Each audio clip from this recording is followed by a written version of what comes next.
So, just an update on a conversation so many of us had after CAO Judge Russo said, as part of his efforts to reduce spending during carnival season at Gallier Hall, they would rely more on guest DJs and volunteer DJs, which set off a firestorm of concern from DJs who, while they understand that the city is having financial issues, say it is really wrong to just devalue culture bearers. And yes, they are culture bearers and would set a bad precedent.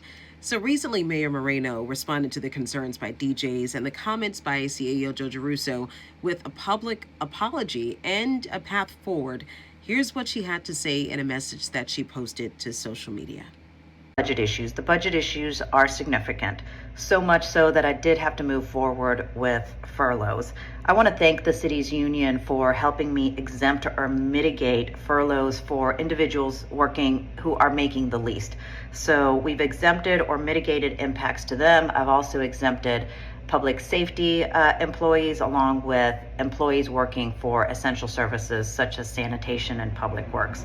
CAO Jeruso went before the City Council to talk about the significant issue that we're dealing with our budget, where it's so severe that we are having to really cut back on expenses at Gallier Hall for Mardi Gras.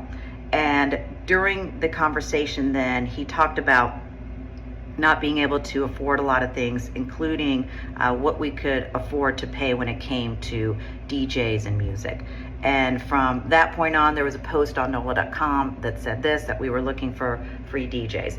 Guys, let me start by apologizing for any type of feelings of disrespect that this may have caused, that these comments may have caused. Let me be clear. Music, culture, our musicians, our DJs, you name it, you all are so important to me. You mean the world to me. I understand how hard your work is, and I understand how important you are to the city of New Orleans, which is why I've included so many of you for my events over the years, whether it was council events, campaign events, inauguration events, and compensated you, which is why I passed the musicians ordinance to ensure that any time that we hire musicians by city government, that musicians and DJs make at least $200 an hour per musician. And so once again, I've said it in the past, I am not a perfect person.